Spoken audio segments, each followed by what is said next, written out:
안녕하세요. 스랑카 선교사 김성렬 형제입니다.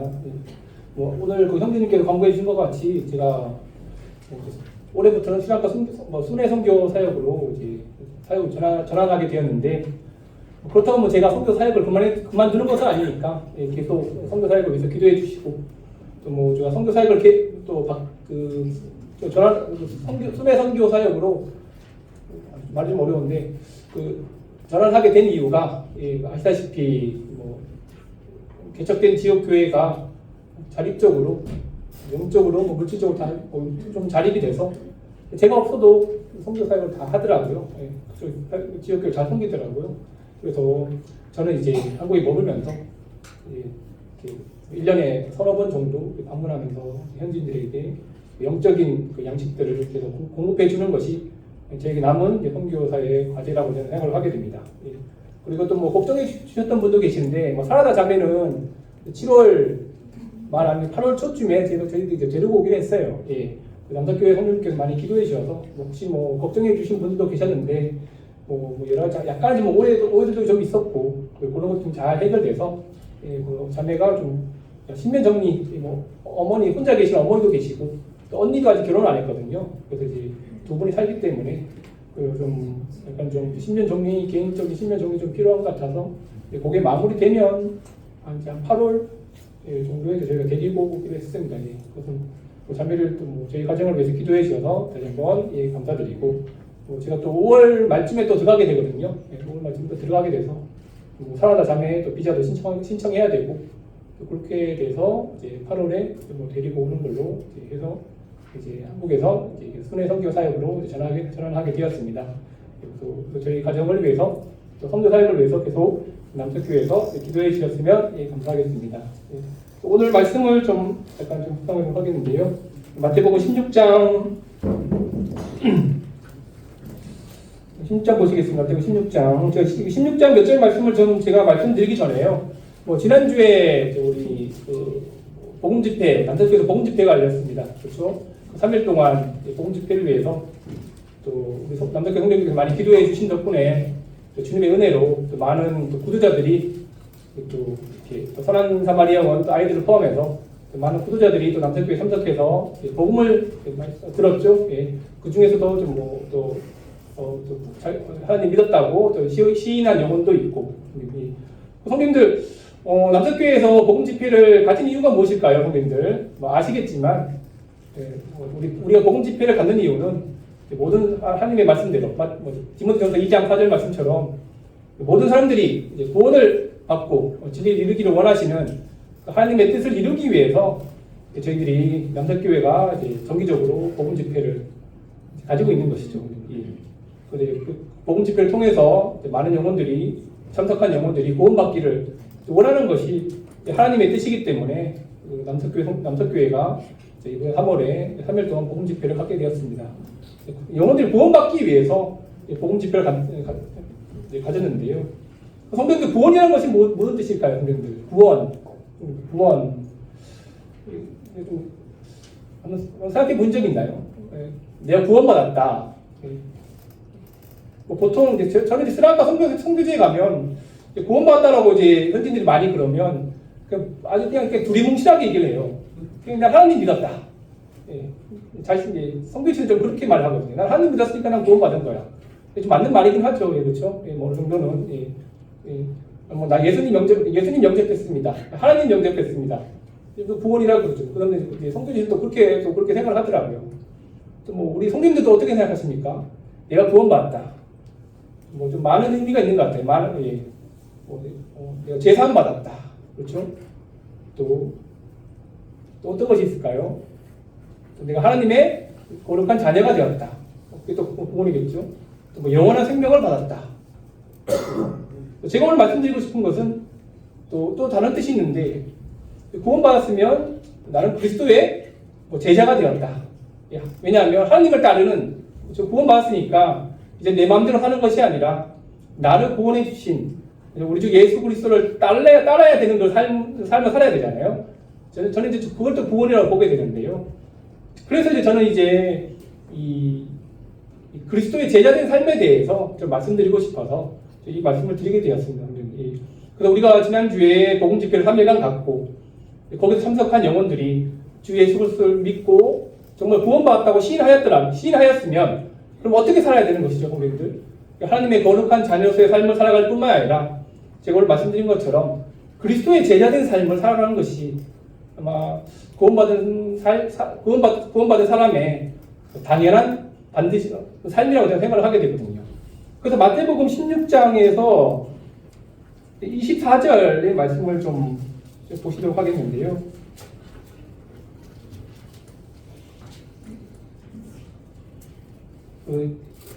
제가 좀 하겠습니다. 이에 예수께서 제자들에게 이르시되, 여기 말씀 주목하십시오. 제자들에게 이르시되 누구든지 나를 따라오려거든 자기를 부인하고 자기 십자가를 지고 나를 따를 것이니라. 그래서 구원받은 이후에 우리의 삶은 어떤 삶입니까, 성도님들? 그리스도의 제자된 삶을 살도록 저희들이 부르심을 받았습니다. 그래서 그분의 삶을 따라가라. 그렇죠? 24절의 말씀을 보시면 그분의 삶을 따라가는 것이 그리스도의 제자된 삶의 그 목적이라는 것이죠. 의미라는 것이죠. 그럼 그분의 본을 따라가라. 그렇죠? 그분의 본은 무엇인가? 그분이 보이셨던 본은 무엇이었습니까, 성도님들? 24절 답이 나오는 것이죠. 자기를 부인하고 자기 십자가를 지는 삶이 예수 그리스도가 살아갔던, 또 저희들에게 보이셨던, 또 12 제자들에게 또 보이셨던 그 본이었다는 것이었죠. 그래서 저는 그렇게 생각을 하게 돼요. 내가 구원받았다 라는 의미는 많은 의미도 있겠지만, 나는 구원받았으니까 난 더 이상 내 뜻대로 살아가는 것이 아니라 나를 구원해 주신 우리 주 예수 그리스도의 제자가 되어서 그분의 모범을 따라가는 삶, 그분의 십자가를 지고 따라가는 삶이 그리스도의 제자된 삶이 아닐까. 앞으로 내가 이제 그렇게 살아가야 된다. 내가 정말 구원받았더라면 저는 이제 그렇게 좀 생각을 많이 하게 되었어요. 그래서 제가 이제 말씀드리고 싶은 이 오늘 말씀의 주제는요, 내가 짊어지고 가야 할 십자가에 대해서 같이 한번 말씀을 좀 나누도록 하겠습니다. 24절에는 정확하게 예수님께서는 제자들에게 이르시되, 제자는 누구죠, 성도님들? 오늘날 제자들은 우리잖아요. 우리 성도님 우리잖아요. 남사교회 모든 성도님들이 예수 그리스도를 믿고 구원받은 모든 성도님들이 예수님의 제자들입니다. 제자들이. 그러니까 예수님들은 다른 사람들에게 말씀하신 것이 아니라 지금 우리들에게 말씀하고 계시는 거예요. 그러니까 누구든지 나를 따라오려거든. 그러니까 이건 성도님들, 이건 조금 이제 예수님께서 우리들에게 선택을 하신 것 같아요. 자기 선택. 너희들이 나를 따라오고 싶으냐? 그럼 니들이 선택하라. 구원은요, 성도님들. 구원은 우리가 반드시 구원을 받아야 됩니다. 성도님들. 그렇죠? 구원 안 받으면 아시지 않습니까? 우리 불타는 지옥에 들어가기 때문에 정말 안타까운 일이죠. 하지만 이제 구원받은 이후의 삶은 예수님께서 우리에게 자유 선택을 주셨어요. 너희들이 정말 나를 따라오고자 하느냐? 나는 안 따라와도 돼. 하지만 정말 나를 따라오고자 하는 사람들은 여기 이 말씀에 내 십자가를 져라. 나의 십자가를 져라. 정말 너희들이 참된 예수님의 제자가 되기를 원하는가? 정말 예수님을 따라가기를 원하는가? 그렇다면 어떻게 해야 된다고요? 이건 반드시요. 예수님의 십자가를 지고 나를 쫓으라라고 예수님은 말씀해주고 있는 것이죠. 그렇다면 성도님들, 이 십자가의 의미도 좀 생각을 해볼 필요가 있어요. 그렇죠? 예수님은 자기 십자가를 여기 보시면 자기 십자가라고 해요. 자기 십자가. 그렇죠? 그러니까 예수님이 지신 십자가가 아니라 여러분들에게 맡겨진 각각의 십자가가 있다는 것이죠. 그러니까 내 십자가, 너희들 십자가, 각자가 맡은 십자가를 지고 나를 쫓으라고 말씀해주고 있는데, 성도님들은 그 십자가의 의미에 대해서 우리가 한번 곰곰이 한번 생각해 본 적이 있나요, 성도님들? 예수님께서는 사실 이제 이 말씀을 하시기 전에, 그렇죠? 이 말씀을 하실 때 자기 십자가를 지고 나를 쫓으라고 말씀을 하신 이후에, 그렇죠? 예수님께서 자신의 삶을 통해서 그 본을 보여주셨잖아요, 그렇죠? 예수님께서 짊어지고 가신 그 십자가를 통해서 우리들에게 정말 자기 십자가를 지고 가는 삶에 대해서 예수님은 그 자기 몸으로서 본을 보여주셨어요. 자기 삶으로서 본을 보여주셨어요. 그래서 보시면 이 24절 말씀이 왜 나온 이유가 21절부터 나오거든요, 성도님들. 21절부터. 이때로부터 예수 그리스도께서 자기가 예루살렘에 올라가 장로들과 대제사장들과 서기관들에게 많은 고난을 받고 죽임을 당하고 제3일에 살아나야 할 것을 제자들에게 비로소 나타내시니, 이 말씀은 분명히 이제 예수님께서 십자가에서 돌아가실 것을 예수님께서 말씀해 주고 계시는 거죠. 제자들에게 말씀하신 거죠. 제자들에게, 얘들아, 나는 이제 조금만 지나면 난 십자가에서 난 죽게 될 거야. 십자가 죽기 전에 군병들에게 많은 고난과 고초를 받고 채찍질에 당하고, 그런 다음에 나는 이제 십자가에서 죽게 될 거야. 그리고 난 3일 만에 부활하게 될 거야 라고 제자들에게 아주 자세하게 설명해 주시거든요. 근데 22절에 뭐라고 나오죠? 베드로가 예수를 붙들고 항변하여 이르되 주여 그리 마옵소서, 이 일이 결코 죽게 미치지 아니하리이다. 안 된다고 하는 거예요. 베드로는 예수님에게 안 돼요, 십자가에 들어가시면 안 돼요 그러잖아요. 왜 그랬을까요? 한번 생각을 한번 해봤으면 좋겠어요. 23절에 예수께서 돌이키시며 베드로에게 이르시되 사탄아 내 뒤로 물러가라, 너는 나를 넘어지게 하는 자로다. 네가 하나님의 일을 생각하지 아니하고 도리어 사람의 일을 생각하는도다 하시고 나왔습니다. 그래서 예수님께서 돌아가시기 전에, 십자가에서 돌아가시기 전에 예수님께서 두 가지의 모본을 제자들에게 보여주셨어요. 두 가지의 모본. 첫 번째로는 자기를 부인하시고, 28이 나오죠. 자기를 부인한 삶. 두 번째로는 자기 십자가를 지신 삶. 예수님께서 두 가지 모본을 보여주셨는데, 첫 번째로는 예수님께서 짊어지고 가신 그 십자가의 본에 대해서 저희들이 한번 생각해 볼 필요가 있다고 저는 생각을 하게 돼요, 성님들. 그리고 성님들, 남자들 성님들, 십자가의 의미에 대해서 한번 생각해 본 적이 있나요? 십자가의 참된 의미. 그러니까 우리가 지금 우리는 십자가에 대해서 생각을 해보게 된다면, 좀 좋은 뜻으로 생각하잖아요. 그렇죠? 십자가에서 내 죄가 모두 다 사해졌구나. 십자가에서 이 고룩한 십자가 위에서 예수님께서 흘리신 그 고룩한 보혈로 말미암아 내가 구원을 받았어. 그렇죠? 근데 카톨릭 교회 다니는 사람들은 이제 목걸이에 이제 십자가 붙이고 다니잖아요. 그러니까 이제 영광스러운 십자가, 그렇죠? 어떤 분들은 이제 영광스러운 십자가라고 그러죠. 영광스러운, 그렇죠? 십자가 덕분에 내가 구원받았고, 십자가의 그 보혈 덕분에 내가 하나님의 자녀가 되었고 구원받았고, 그러니까 좋은 뜻으로 해석을 하거든요. 사실. 맞죠, 그렇죠? 오늘날 정말 십자가 없었더라면 정말 저희들의 구원을 이루지 못했을 것입니다. 하지만 이 당시가 중요한 것 같아요. 이 당시요. 그러니까 예수님이 계셨던 당시, 제자들에게 이 말씀을 하셨던 당시에 그 십자가는 지금 오늘날 우리가 생각하는 그 영광스러운 나에게 구원을 주는 그 십자가의 의미하는 거리가 멀었어요. 보실까요? 신명기 보실까요? 여기 손에 놔두시고 신명기 21장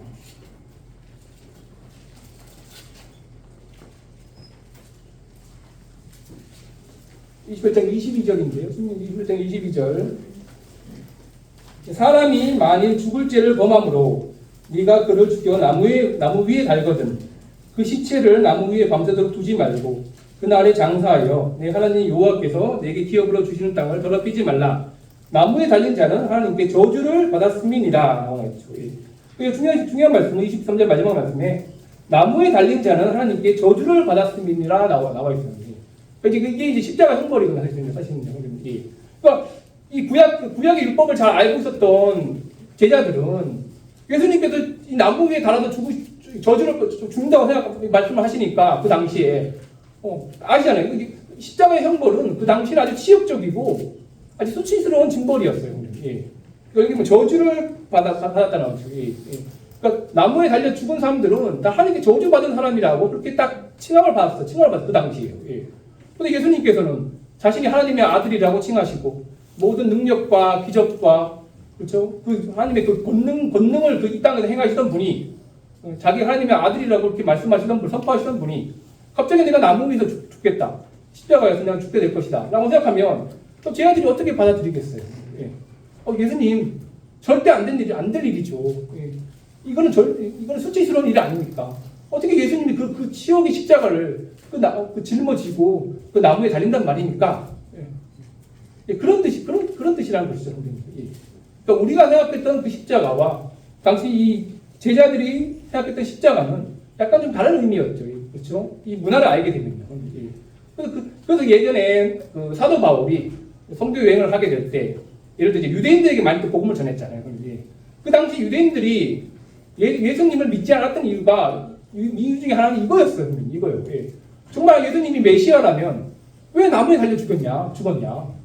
율법에서는 분명히 나무에 달린 자는 저주를 받아 죽은 자라고 이렇게 칭했는데 정말 예수님이 메시아였더라면 어떻게 그 저주를 받아 죽을 수 있냐 하나님께. 그러니까 유대인들이 메시아를 믿기가 참 어려웠다는 것이죠. 예. 참 일리가 있는 거죠. 일리가 있죠. 그죠? 유대인들의 관점에서는 일리가 있는 것이었죠. 예. 하지만 우리가 복음을 다시 들을 때는 그게 아니죠. 그렇죠? 우리 대신 저주를 받아서 예수님께서 죽으셨다는 의미로 해석이 돼야 되는데 하지만 유대인들은 그렇게 생각하지 않았던 것이었죠. 그러니까 베드로도 똑같은 그런 생각을 했던 것이었어요. 베드로가 생각했던 그 십자가는 이거는 분명히 치욕과 고난과 정말 수치를 받는 사람들만이 짊어지고 가야 십자가인데 예수님이 이런 십자가를 잘 짊어지고 가야 돼? 이게 말이 안 되는 것이었죠. 그러니까 오늘날 우리 성도님들도 마찬가지로 우리가 짊어지고 가야 할 그 십자가가 단지 그냥 막연한 의미로만 그냥 생각을 해서는 안 된다는 것이었죠. 그러니까 예수님께서 짊어지고 가신 십자가는 이 고난과 이 치욕이었던 거예요. 치욕했던 거였습니다. 그래서 우리가 예수님 왜 예수님이 그 십자가를 짊어지고 가셔야 되나 이해가 안 됐다는 것이었죠. 그래서 성님들 우리도 그렇게 생각하지 않나요? 우리도 주님 섬기면서 왜 예수님이 지고 가야 할 그 고난, 그 치욕과 고난의 십자가를 왜 나도 짊어지고 가야 되는 것인가? 우리도 그렇게 생각하지 않으셨나요? 베드로와 제자들은 아마 그렇게 생각했을 거예요. 이 저주를 받아야 할 십자가를 왜 우리가 짊어지고 가야 돼요? 그 십자가의 형벌의 유래를 한번 생각해 보면 선생님들 먼저 이 로마에서 가장 많이 유행했다고 그러더라고요. 아니 로마가 아니라 이집트에서요. 이집트에서 가장 십자가 형벌이 많이 유행이 되고 그 다음부터 이제 그리스 로마에까지 계속 전파가 됐다고 그러더라고요. 그래서 우리 지난주에 김영지 형제님께서 이 십자가 이 고통에 대해서 잠깐 말씀해 주셨어요. 그래서 이 십자가의 고통은 형벌은 이 참수형보다 정말 고통스러운 거거든요. 참수형은 아시다시피 단지 그냥 1, 2초 만에 끝나잖아요. 머리를 딱 베는 거기 때문에 정말 그냥 잠깐에 그냥 잠깐 안에 그 사람을 이렇게 사망을 시키는 거지만 이 십자가 형벌은요. 이 사람이 죽기까지 이 고통을 받으면서 죽기까지 보통 한 7시간, 8시간 가까이 걸려요. 그 고통을 이루 말할 수가 없는 것이죠. 그리고 십자가의 무게는 약 한 20에서 한 50kg 정도 된다고 그러더라고요. 그래서 형님 이게 아십니까? 제가 20kg의 무게가 쌀 한 가마에 40kg 정도, 20kg 정도 되는데 여기서는 제일 가벼운 게 20kg고 20에서 50kg 사이라고 그러더라고요. 제가 형님들 제가 이제 한국에 잠깐 있는 동안에 한 6개월 정도 있는 동안에 우리 주민센터에서 제가 운동을 하는데요. 그러니까 제일 어려운 운동이요. 당기고 밀고 그런 운동이 아니라 어깨 위로 이렇게 올리는 운동이 제일 좀 힘들더라고요. 한 20kg, 30kg만 들어도 힘들어요. 근데 예수님께서는 이제 십자가를 짊어지고 가시기 전에 가장 먼저 뭘 고난을 당하셨죠? 채찍질 당하셨잖아요. 그 채찍도 일반 채찍이 아니라 갈기가 막 40개, 50개 달린 이 뾰족한 갈기가 이게 이렇게 달려 있어서 그렇죠? 이게 거의 십자가 형벌을 당하기 전에 반죽임을 당하는 거죠. 의식이 없을 정도예요. 우리 이제 패션 오브 크라이스트 때 보셨잖아요. 영화 많이 보셨는데 그 십자가에 달리시기 전에 이 군병들이 거의 예수님뿐만 아니라 모든 그런 그 십자가의 그 형벌을 당한 사람들은 그렇게 먼저 이렇게 채찍질을 당한다 그러더라고요.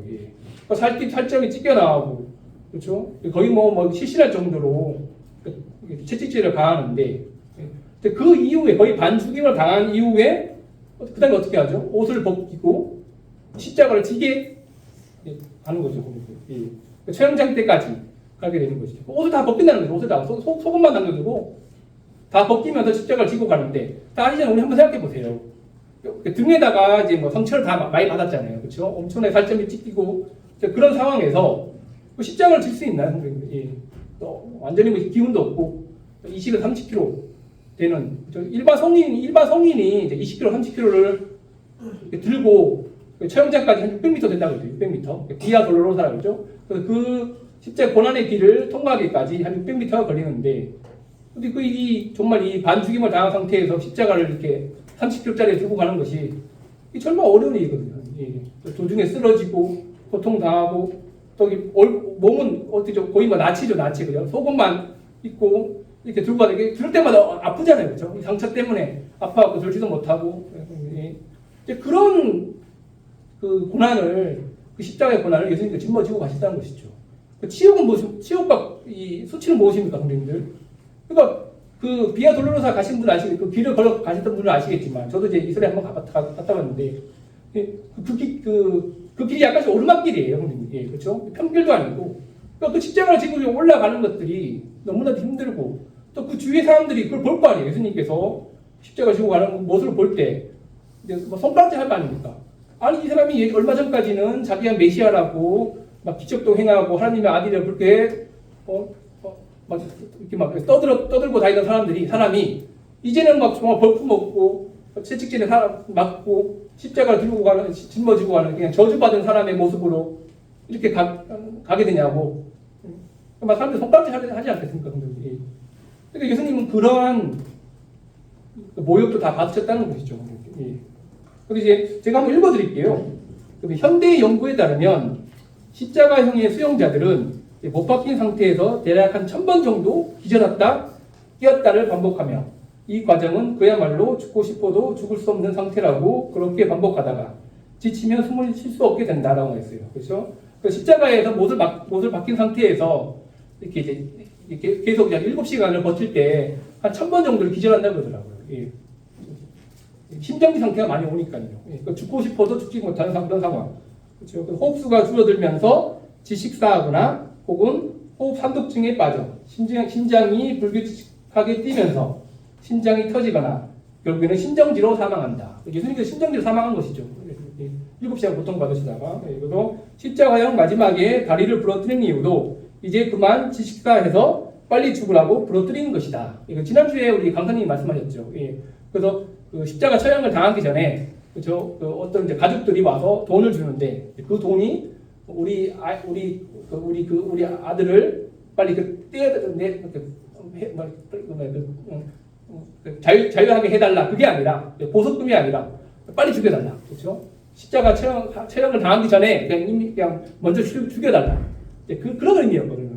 그렇죠? 그만큼 이제 십자가의 고통이 정말 너무 이루 말할 수 없을 정도로 정말 고통스럽고 정말 참을 수 없다는 것을 우리가 알게 되는데, 성도님, 그러니까 우리 남사교 성도님들, 우리가 이런 십자가를 우리가 이런 예수님의 십자가의 고난을 우리가 경험한 적이 있습니까?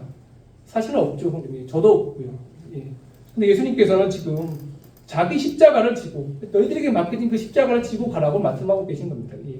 비록 예수님께서 지고 가신 그런 정말 고난과 치욕과 고통스러운 그런 십자가가 아닐지라도 예수님께서 각 성도들에게 맡겨주신 그 십자가를 여러분들 짊어지고 가라.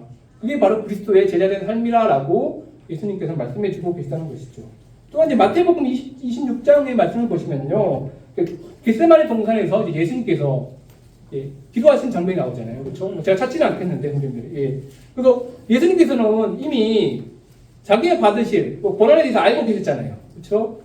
자기가 이제 얼마 후에는 이 기도가 끝나면 분명히 군병들과 대제사장들과 바리새인들이 나를 잡으러 올 것이다. 이 나를 잡아서 분명히 십자가에서 나를 못 박히게 할 것이다. 그걸 다 알고 계셨어요. 이런 고통을 다 알고 계셨어요. 그래서 여기 어떻게 됐죠? 기도하실 때 고민하고 슬퍼하사, 그렇죠? 고민하여 죽게 되었으니 이 잔을 내게서 지나가게 하옵소서. 그러니까 예수님도 인생을 가지셨기 때문에 이 땅에 계셨을 때 그 십자가의 고통을 알고 계셨다는 것이었죠.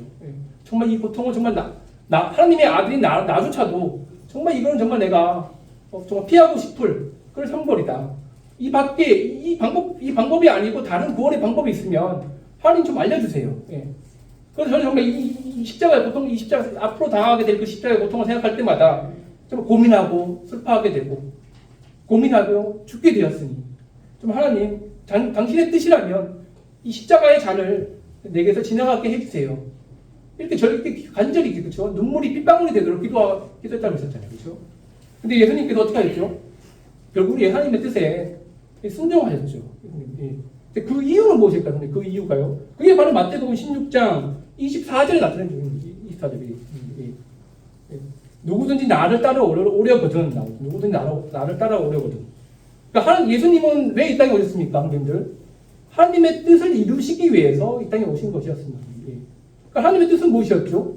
예수님께서 당신의 아들인 주 예수가 인간의 죄를 위해서 이 치욕과 고난의 십자가에 달려서 죽는 것이 하나님의 뜻이었다는 것이죠. 그래서 예수님은 그 뜻을 따라가기 위해서 이 하나님의 뜻에 순종하였다는 것이었죠, 성도님들. 그러니까 우리도 마찬가지로 성도님들, 우리가 그리스도의 뜻에 순종하기 위해서는, 하나님의 뜻대로 살아가기 위해서는 자기 십자가를 짊어지고 가야 한다는 것입니다. 하나님의 아버지 영광을 위해서라면 이 방법밖에 없잖아요. 그렇죠? 예수님의 관점에서는요. 이와 같이 예수님께서도 우리에게 말씀하십니다. 너희들이 정말 그리스도의 제자가 되고자 하느냐? 너희들이 정말 그리스도를 따라가고자 하느냐? 그럼 이 방법밖에 없다. 십자가를 지고 나를 쫓아가는 방법밖에 없다. 다른 것이 없어. 동일하게 우리에게는 말씀해 주고 계시다는 것이죠. 만약에 예수님께서 자기에게 맡겨지신 그 십자가의 고난을 피하시고, 그렇죠? 그 잔을 받으시지 않으셨다면 어떻게 되었을까요? 다 알고 계시겠죠. 우리에게 임할 구원이 임하지 않았을 것입니다. 그렇죠? 우리가 이 자리에 없었을 것이에요. 그렇기 때문에 하나님 예수님께서는 정말 십자가를 짊어지고 가시는 그 모범을 우리에게 보여주셨다는 것이었죠. 이와 같이 우리 성도들에게도 각자 하나님께서 짊어지고 가라고 하신 십자가가 있습니다. 때로는 그 십자가가 우리에게는 너무 수치스럽고 고통과 고난이 따를 수도 있습니다. 성도님들이. 하지만 우리는 그런 십자가를 버리고 그냥 안락한 삶, 그렇죠? 내 마음대로 그냥 살아가며 적당히 주님을 위해서 살아가시겠습니까, 성도님들? 그러면 우리가 짊어지고 가는 이 십자가는 진정한 하나님의 십자가가 아닐 것입니다, 성도님들. 우리는 가끔씩 그런 얘기 많이 해요. 나도 내 십자가가 있어. 나도 그냥 내가 짊어지고 가는 십자가가 있는 것 같아. 우리는 그냥 막연하게 그냥 우리는 말을 하곤 합니다, 성도님들. 그렇죠? 근데 이제 이 구체적으로 우리가 묵상하게 보면 하나님께서 이렇게 각 자신에게 주신 십자가는 이 막연한 것이 아니라 이 고통과 수치가 따라온다는 것을 우리 좀 알아야 될 필요가 있다고 생각을 하게 돼요. 그래서 생각해 보십시오, 성도님들. 하나님께서 나에게 주신 십자가는 무엇일까? 한번 구체적으로 한번 생각해 보시길 바라겠습니다, 성도님들. 구체적으로요. 나에게 주신 십자가는 무엇일까? 하나님께서. 청년들에게 주신 십자가는 무엇일까? 우리 나이 많으신 노성님들께 하나님께서 주신 십자가는 무엇일까? 한번 곰곰하게 한번 생각해 보신 적이 있으실까요, 성도님들?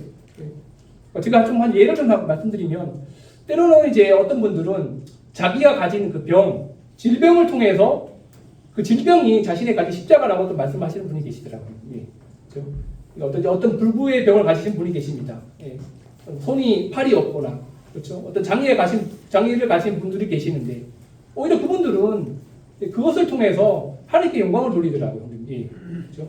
사실 이제 그 십자가는요, 우리가 하나님께서 나에게 주신 그 십자가의 정말 영적인 의미는요, 하나님의 영광을 위해서 비록 내가 하기 싫은 일일지라도 하나님께서 나에게 맡기신 그 일이 이게 바로 십자가라는 것이죠.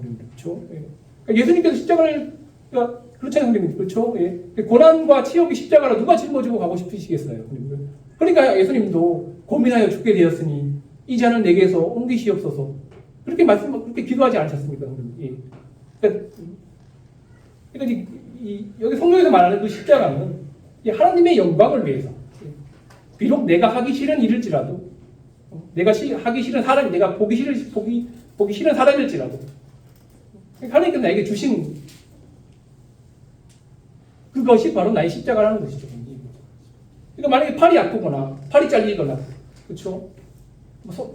다리가 안 좋거나, 몸이 불편하거나, 치유하지 못해요. 그렇죠? 그런 이제 고통을 가시는 분들도, 그런 고통을 가시는 분들 중에 오히려 하나님께 감사하고 영광을 돌리시는 분이 계시더라고요. 그렇죠? 그게 오히려 나의 십자가래요, 성도님들. 왜 물어보니까 내가 이러한 고통을 통해서 다른 사람의 아픔을 알 수 있다고 그러더라고요. 그렇죠?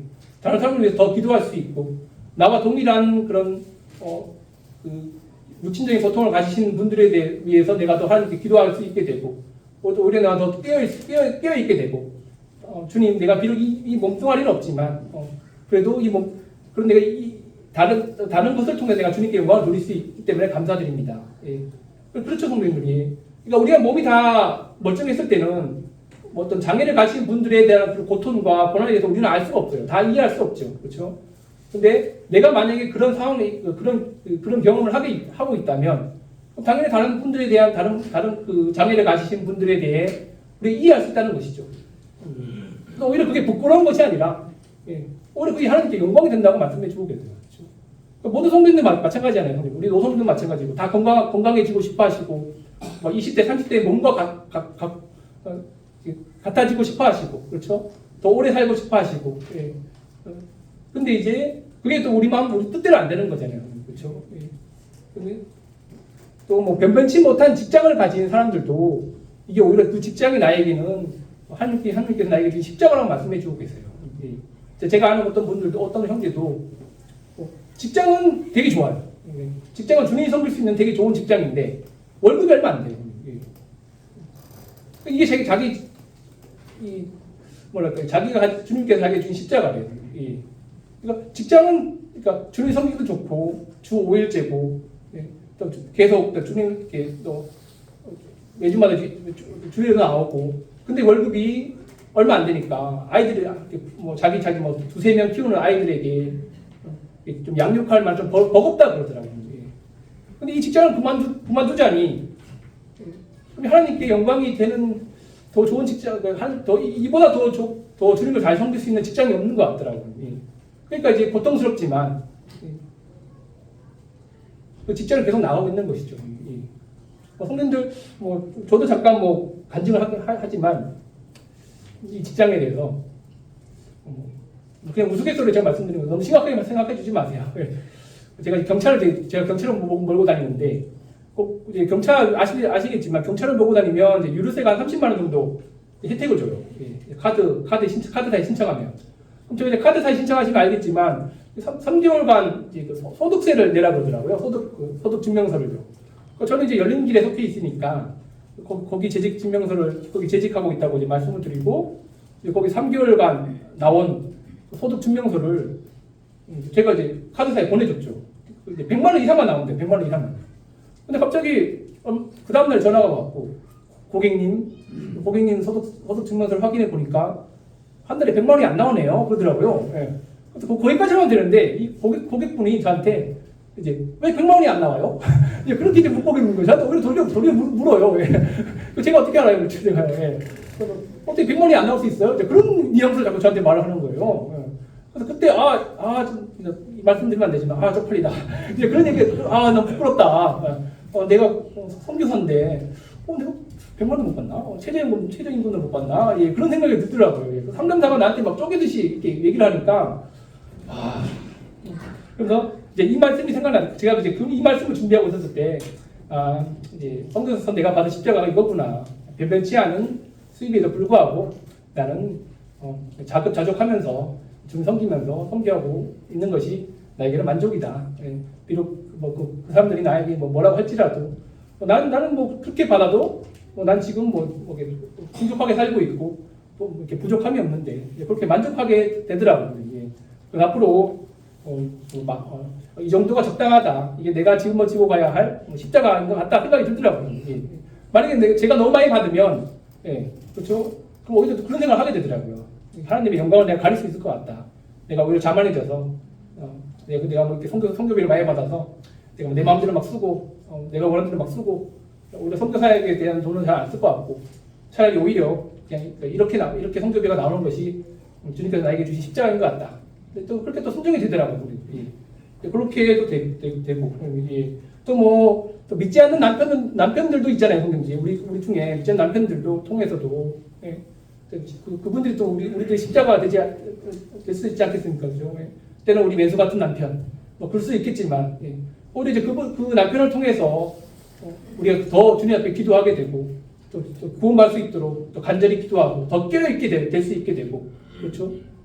교회가 또 전신전력으로 믿지 아니하는 배우자를 위해서 기도하게 되고 그렇죠? 근데 이게 만약에 내 남편 믿지 않아 그럼 이 남편 버리고 나 도망갈 거야.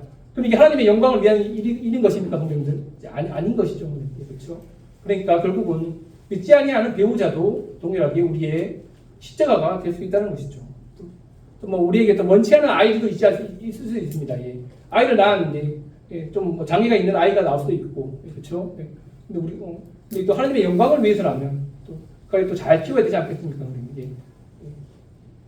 예. 그것이 바로 우리에게 짊어지고 가신 각자의 십자가라는 것입니다. 저는 이제 몇 가지 예만 제가 말씀해 드렸어요. 예. 예.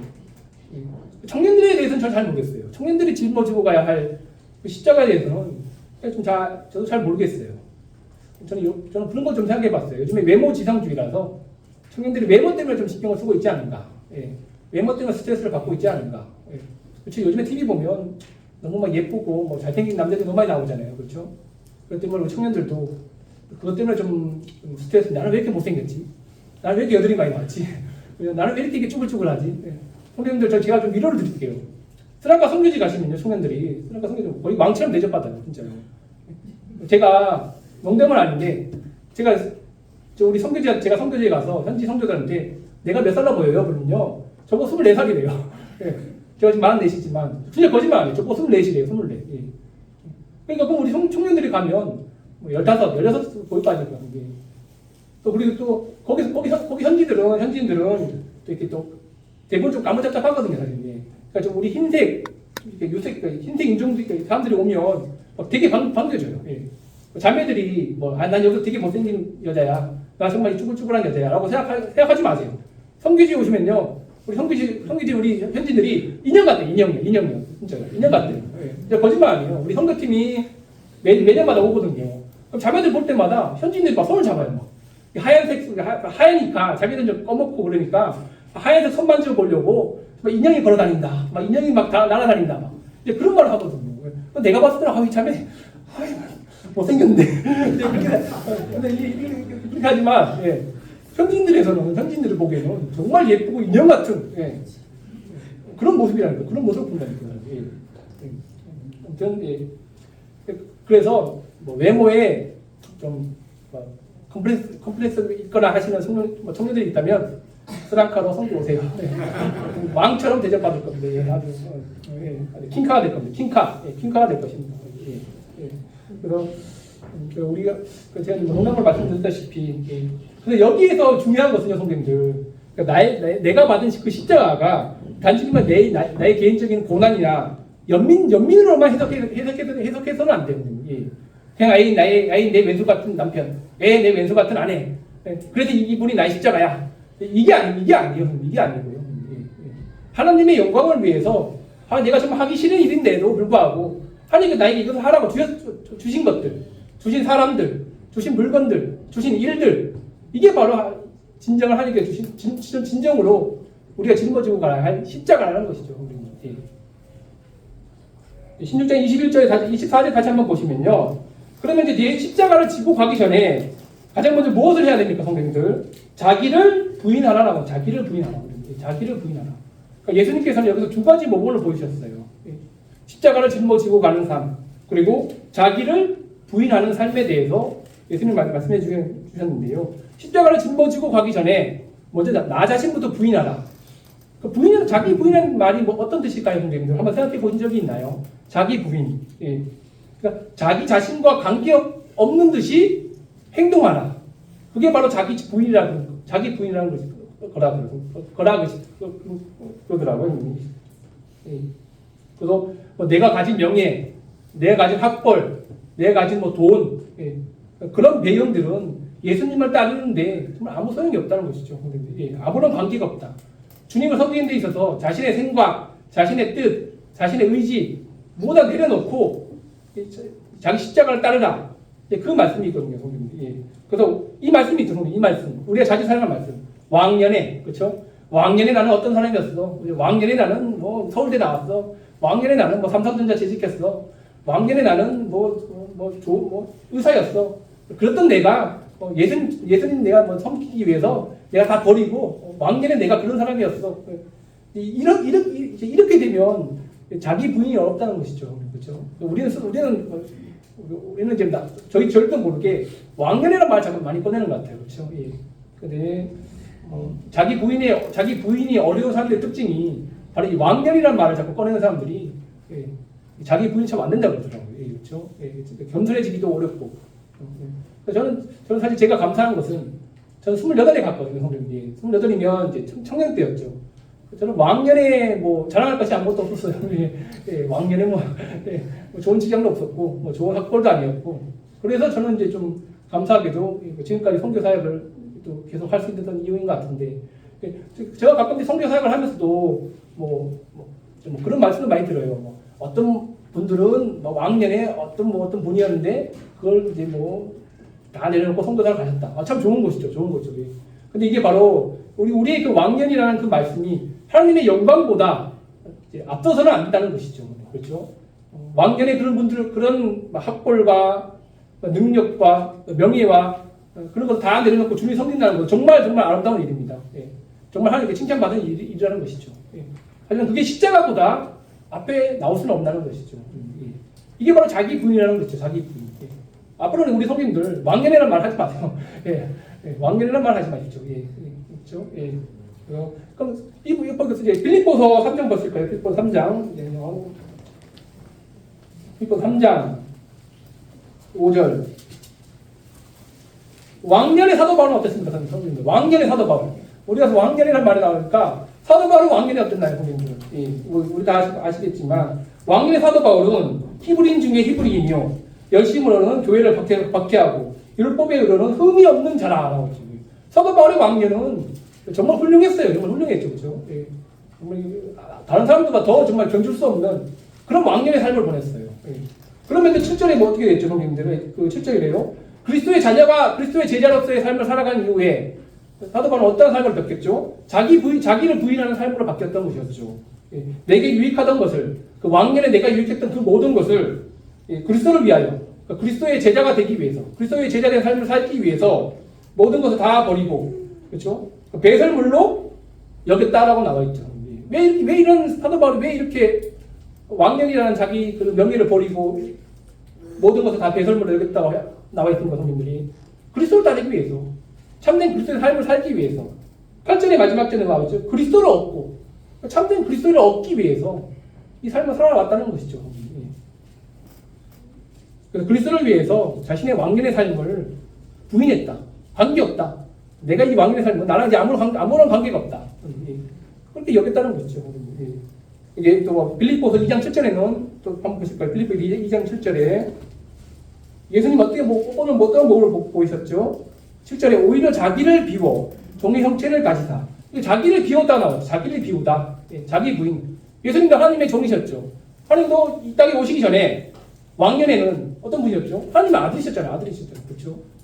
하나님의 아들이셨던 정말 아주 가장 높은 권세를 가지신 그분이 그 왕년에 이 땅에 오시기 그 왕년에 그런데 자기를 모두 다 비우셨다는 것이죠. 이게 바로 자기 부인이라는 것이죠. 이 자기를 비우시고 나중에 십자가에서 복종하셨다라고 말씀해주고 있습니다. 형님들, 우리가 그리스도를 위해서 살아가기 전에 그리스도를 위해서 우리의 십자가를 짊어지고 가기 전에 먼저 어떠한 삶을 살아야 됩니까, 형님들? 자기를 비우는 삶. 나를 비우라. 왕년의 나를. 왕년의 나는 아무것도 아니었다. 그것을 비우셔야 됩니다, 형님들. 그게 바로 자기를 비우고 십자가를 지고 따라가는 그 삶이라는 것이죠. 그래서 결론을 말씀드리면 고난과 수치를 상징하는 이 십자가는 오히려 오늘날 우리에게는 하나님의 영광이라는 것이죠. 성님들, 내가 받은 십자가가 무엇입니까? 저도 몰라요. 성령님께서 찾으셔야 됩니다. 그 십자가는 우리가 짊어지고 가야 할 그 십자가는 자신을 내려놓고 자기 자신을 부인한 사람들만이 그 십자가를 짊어지고 갈 수 있다는 것이죠. 그래서 그리스도를 위해서 우리가 살아가기 위해서는 주님께서 짊어지셨던 그 십자가, 정말 무겁고 치욕스럽고 고난과 그 고통을 받았던 그 십자가를 우리도 짊어지고 가야 한다는 것입니다. 이건 필수가 아니에요. 이건 정말 반드시 의무적이라는 것이죠. 정말 그리스도를 위해서 살고 싶다면, 그렇죠? 오늘날 그리스도인들은 두 가지 부류가 있잖아요, 그렇죠? 정말 그리스도를 위해서 살아가는, 정말 자기 십자가를 지고 짊어지고 가는 사람이 있는가 반면에는 제가 아까 말씀드린 것이피 적당히 교회 나오고 적당히 주님을 위해서 살아가는 사람, 이 두 가지가 있다는 것이죠. 하지만 예수님은 적당히 살아가는 사람들에 대해서도 아마 판단하시진 않으실 거예요. 예. 그것은 아마 여기 보시면 마태복음 나와 있죠. 마태복음 21장에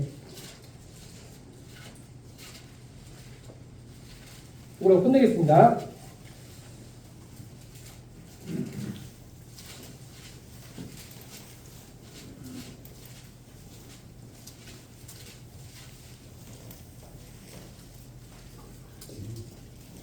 마태복음 16장이네요. 죄송합니다. 마태복음 16장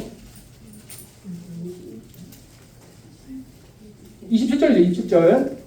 인자가 아버지 영광으로 그 천사들과 함께 오리니 그때 각 사람이 행한 대로 갚으리라 나오는 거예요. 그러니까 그리스도를 위해서 자기 십자가를 짊어지고 간 사람들은 그들이 행한 대로 하나님께서 그에 맞게 상급을 주신다는 것이죠. 예. 여기 보시면 이제 그러면 이제 25절, 26절에 누구든지 제 목숨을 구원하고자 하면 잃을 것이요. 이게 바로 24절과 연관되어 있는 말씀이거든요. 예. 제 목숨을 구원하고자 하면 잃을 것이요. 그러니까 적당히 살아가고자 하는 사람들. 예. 예.